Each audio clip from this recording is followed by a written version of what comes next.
Everything was hidden in a coffee cup. After the last sip, I was no longer the same man. My name is Ryan Matthews. I'm 39 years old. I was born in Chicago, studied engineering. I've been married 14 years. I met my wife Laura in college, and when I was with her, I thought I was the luckiest man in the world. I also started a tech company with my friend of 20 years. Jake, he was my friend, my brother, until I felt the dagger in my back.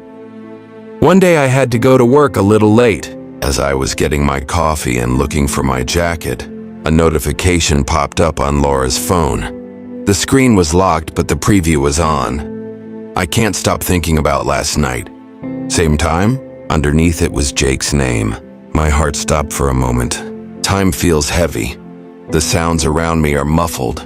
Everything inside me went silent, but I didn't show anything from the outside. I put that phone back on the table. "You look good," I said to Laura as she came out of the bathroom smiling. But something inside me was broken forever. I also spoke to Jake that day. At the meeting, he stood in front of me and explained the company's strategies. The presentation he was holding in his hand was actually my dream, but I didn't realize it at the time. I didn't know yet that the person who had been digging on my dreams was sitting in front of me, and every piece of information in his hand was a reflection of the trust I had built. I couldn't sleep that night. I stared at the wall while Laura slept next to me. My heart was shattered, but my brain was working. "This can't be a coincidence," I said. Jake and Laura's shared secret. What was hidden from me? I needed answers. But first, silence. Because some battles don't start like a storm, but like a silent rain.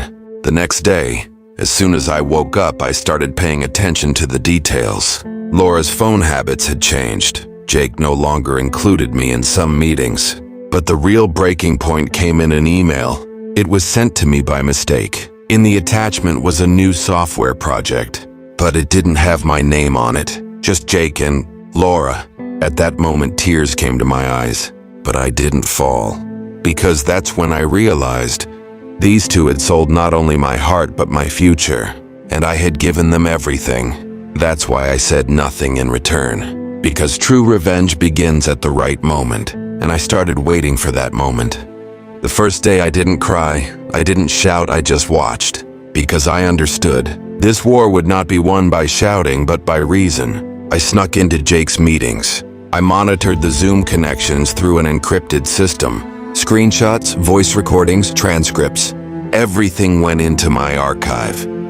I realized that he had prepared all his plans, even the slides of his presentations, from documents stolen from me. I took out patents in my own name on projects, quietly without anyone knowing. 70% of the code for the new software Jake was creating was mine. But my name was not on the documents. I proved this absence with notarized timestamps. I backed up Laura's phone, messages, voice memos, secret photos. It was all collected in one file. This was no longer just a betrayal. It was a planned extortion, a scenario of mutual destruction. The most critical part of the software the company was developing in secret at the time. I just switched it to my personal cloud account using a USB stick. It was legally protected because I wrote it. I coded every line of it. I was just taking back something that belonged to me. I filed for divorce quietly. It didn't appear in any tabloid, not a word on any gossip page. But when Laura woke up one morning and looked at the envelope from the lawyers, I saw fear in his eyes for the first time. Jake was giving investors hope at the time. "Software will soon be revolutionized," he said. But what he didn't know was that the revolution was no longer in his hands. That software had already been born of me, had already returned to me. The media was silent, but I was like a storm without the noise, because some revenge, it's not won in the headlines, but between the lines, and I was rewriting every line. 6 months later, Jake finally made it big. He was marketing this software we had developed to a giant tech company in Silicon Valley. When the day of the presentation came, he was so confident on stage. His tie was perfect, his voice convincing. Investors listened with excitement, seeing the billions of dollars to come between the presentation slides. But he hadn't calculated one thing. The real owner was still alive, and he was back. At that very moment, we came in through the back door of the auditorium. Me, my lawyer, the notary, and 3 media representatives. Suddenly the mood changed. Jake's voice trembled. His hand went from the slide-through remote to his pocket. Because he saw me, and he knew. This was the end of the game. My lawyer quietly placed a folder on the table. It contained notarized patent documents, source code write-ups, and a confession letter in Laura's own handwriting. All chronological, it's all impeccable. The presentation was stopped. The investor in the CEO chair turned to Jake and said only one sentence. "If you don't own this software, what are you selling?" Silence fell, and in that silence I stepped forward. Laura was there. Her hands trembled when she saw the documents she was holding. She couldn't look at me. Jake's eyes were looking for a place to run. I turned to them and I just said, "You destroyed..."